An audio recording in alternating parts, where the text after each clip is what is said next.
It's the end of NBA on TNT, a real institution. We've known it's coming, and they bid farewell to us Saturday night after Game 6 of the Eastern Conference Finals, where the Indiana Pacers beat the New York Knicks to head to the NBA Finals. I was actually a little emotional about this, Ben. Not like I was sitting there crying on my couch or anything, but I was. It was a more impactful goodbye and farewell than I thought, especially because after months, if not, I might even be able to put an S at the end of years of knowing that this was happening and saying goodbye and all of it. It wasn't a surprise, but I don't know. I'm kind of the type of person that feels like the legacy of anything is the ripple effects that it has outward. And I think that's kind of what was hitting me. I was like, man, this is a generation of being a go-to place for basketball for people, and a legit like factory of broadcasting talent and people who have kind of made memories for our lives all over the industry now. So Kevin Harlan, Ernie Johnson giving their farewell was very fitting. And I think a lot of people were in their feelings as well on Saturday and Sunday as this institution kind of came to an end. What'd you think? Yeah, as cliche as it is the end of an era. Like, especially for people around your age and my age, like our entire lives watching basketball, TNT has been a part of that, whether that's Thursday nights or whether that's the Eastern or Western Conference Finals, depending on the year. I can just speak from my own experience as a Cleveland Cavaliers fan and somebody who grew up in the LeBron James era. Like that 48-point game against Detroit in 2007 in Game 5 of the Eastern Conference Finals, that was on TNT.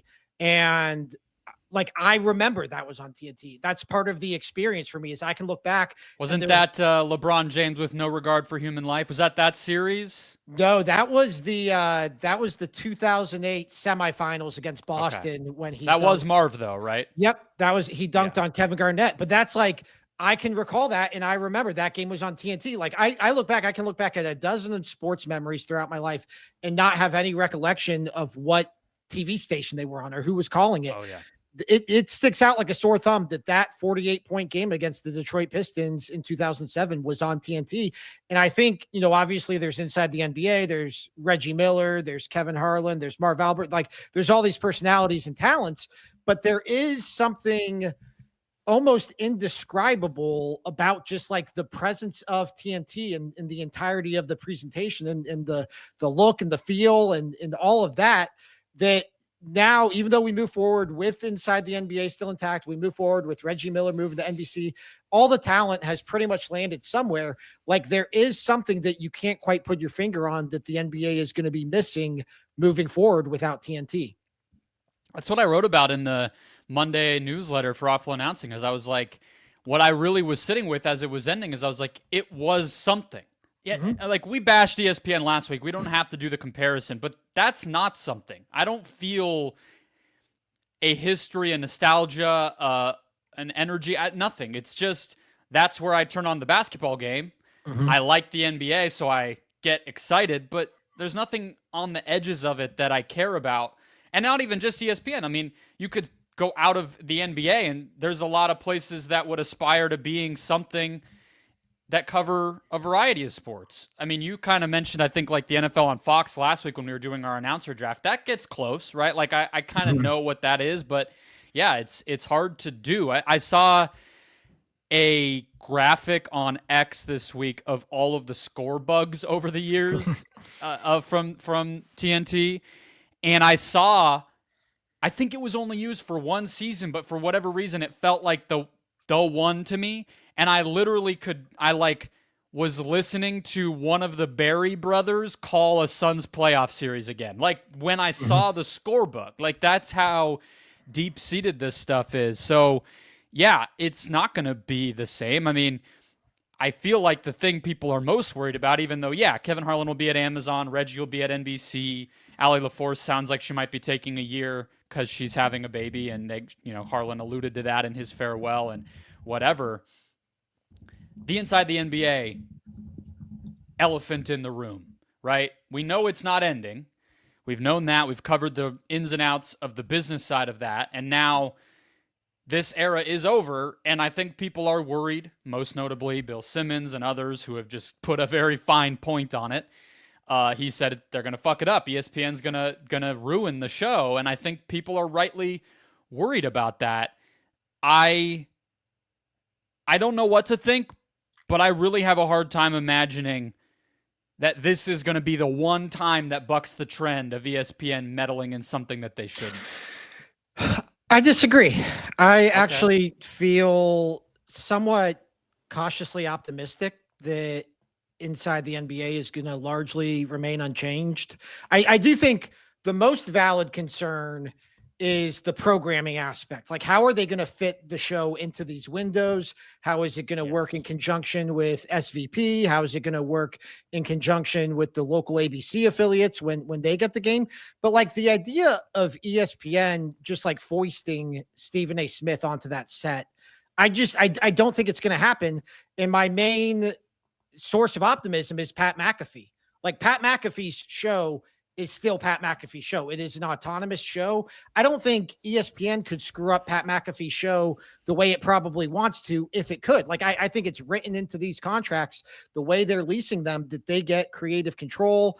And like, you watch Pat McAfee's show. I don't know how often you watch it or how recently you've watched it. Every day. I'm the Pat McAfee show's most loyal viewer. If you're Get Up's most loyal viewer, like, does it feel like an ESPN show? Like, to me, it feels like a show that happens to be on ESPN. If it wasn't for the Chiron, you wouldn't even know.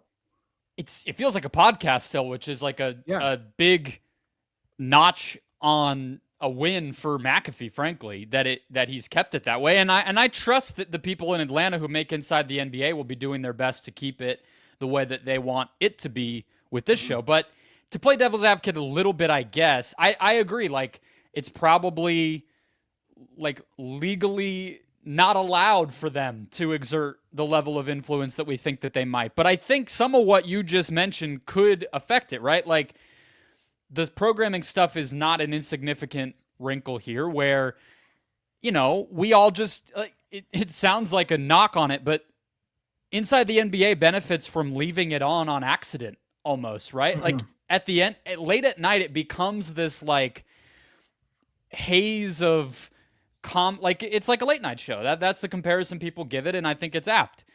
And so if you have to jump around and follow it to a new network, and you're having to, okay, where is it tonight, and what am I going to, and it becomes this, and then it's like, well, tonight's not as good as it was last night, and then you get frustrated like that. I don't know. It's not huge, but that is going to change. And then I think the other thing is, like, even if the inside crew says no to something, right? If ESPN says, hey, Stephen A is available tonight, bring him on. Or, hey, do you want to collaborate with SVP? That could be cool. Even if TNT says no, well, then that's friction. And then the relationship gets messy. And then, you know, they'll go on air and they're grumpy. And then it's a comment about, oh, well, good thing Stephen A's not out here. He'd be ruining the whole thing. And then they're just talking about that. And it's not, you know, I just worry that there's too much external noise already for it to just be insulated and pure and this like perfect thing that we all want it to continue to be. Yeah, I think like I'm really just not concerned about the content because I even feel like you've even seen it already where they're calling out ESPN and like, I mean, we write about it all the time. They make these snide little comments about ESPN. And I think they almost like play it up. Like they like to have that friction. It's how much do you think Shaq's TNT's FCC fine for Shaq's F-bomb was, by the way? That was a nice parting shot. Yeah. Like, I don't know what the rules are for TV anymore. Like back when I was a kid, like, it's like, you just like couldn't do that. You couldn't say that on TV. The FBI would be cuffing him. Yeah, like it wasn't legal. So I don't know how that works. I think the most valid concern is the schedule is different. Like, we already know the schedule is going to be different. They're just not going to be on anymore or as much. Like they're not going to be on anymore in the sense of how we're accustomed to them being on. Like I think Charles Barkley alluded to the fact their schedule is basically going to be half of what it is currently at TNT. So that's going to be an issue for them. I do think, and you kind of alluded to this, like where it could get messy, but also where I think it has the potential to have upside is the streaming service, the direct to consumer ESPN streaming service, because that does give them some flexibility. Like you could say, hey, like give them a little teaser, give them an appetizer, and then the rest of the show is going to be on the streaming service. Now, I don't think that's going to be ready come November, like to be that seamless, but I do think ESPN's goal eventually would be this all exists just in the same place, and you just have to flip over to whichever part of the ESPN app you want to watch it on. Now it's a tile instead of a channel or whatever. Exactly. So I mean, that's what they're going for. It's like, hey, if you want to watch SVP, you can watch SVP. If you want to watch highlights from the game, if you want to watch inside the NBA, it's just a matter of how quickly they get there. And I think are Barkley and Ernie going to be around long enough for the tech to catch up? Like, I mean, how many years do we have here? That's I think the most valid concern is like it would be overly optimistic to think they're going to be ready for that come November or December or this season even. And at that point, like then the clock is running. Like I think we know we only have, I'd set the over under for this iteration at 2.5 years. And at that point, like you really got to get this thing humming if it's ever going to be what you think it could be on ESPN. And maybe it's just Shaq and whatever after that, but yeah, I don't think it'll be some watered down, Brian Curtis at the Ringer wrote that article 2-3 years ago where he literally counted. He had a stopwatch out for how long the snippets of chatter were back when Greeny was hosting and Woj was still there and everything. And it was usually less than 2 minutes of a full segment of being on air, pregame and halftime and everything, and like people were speaking for 15 seconds at a time. Like it's not going to be that. If it's that, there's no reason to go through all the hoops that they have to give up college football and basketball inventory that's not insignificant and, get in bed in this way, make such a scene of it, all that sort of stuff. But I do think the friction concerns are at least reasonable, and I don't expect this one to be as seamless as the Pat McAfee show replaces Sports Center and we leave it alone for 2 hours and it kind of just happens. Yeah, but like McAfee's calling out ESPN executives like on ESPN airwaves. Like I feel like McAfee is way more contentious than like Charles Barkley making, a joke about who he works for and hey, you can fire me or whatever. Like it won't be like confrontational, but I guess all I'm worried about is the ruining of the show because I like the show. I don't really care if the Pat McAfee show got ruined. I agree with you. It seems to be mostly intact, although if we did a Tales from the subreddit, it would be, or views from the subreddit, it would be very different. They seem to think it's like it's been ruined or whatever, but I don't even care about that because I don't like the Pat McAfee show, but I care about it with NBA on TNT or Inside the NBA because I like it and I actually have hope for my ESPN experience now for the first time in years. I just don't want it to be worse, but yeah, I don't know. We don't know what it'll be.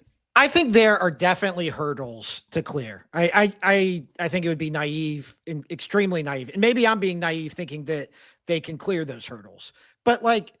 I think the paths are there. Like, I just don't, I disagree with this jumping to the conclusion that it's instantly going to be Stephen A. Smith sitting up there with them and just a total ESPN-ified show because the only one-of-one comparison we have to this is Pat McAfee.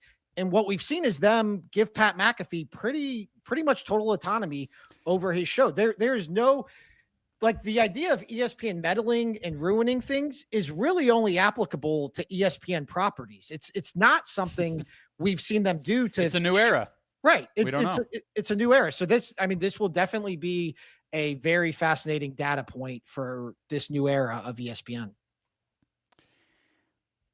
Why is this story like?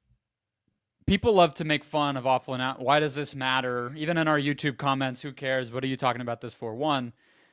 It's our job. There's an audience for it. But two, some of this stuff breaks through. Like everybody's been talking about this. Bill Simmons like made a segment about it on his show.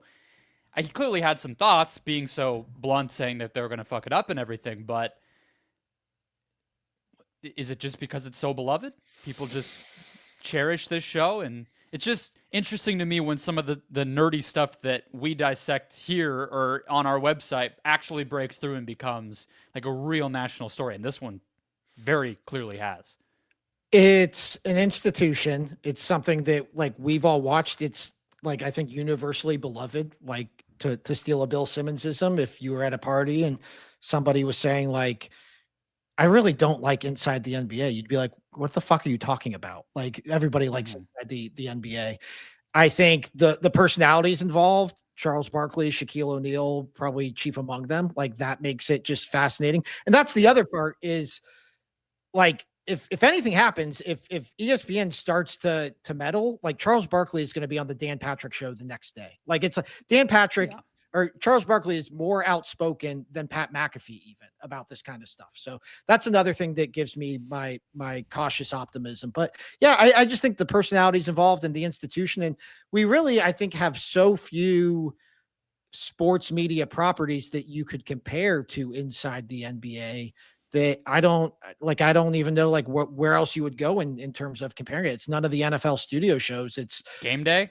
yeah, That's about it, right? yeah, that's probably it. So Game Day and if Game Day if ESPN ever lost college football for some reason and they wanted to start leasing out college Game Day to Netflix, that would be a pretty big story too, I would imagine.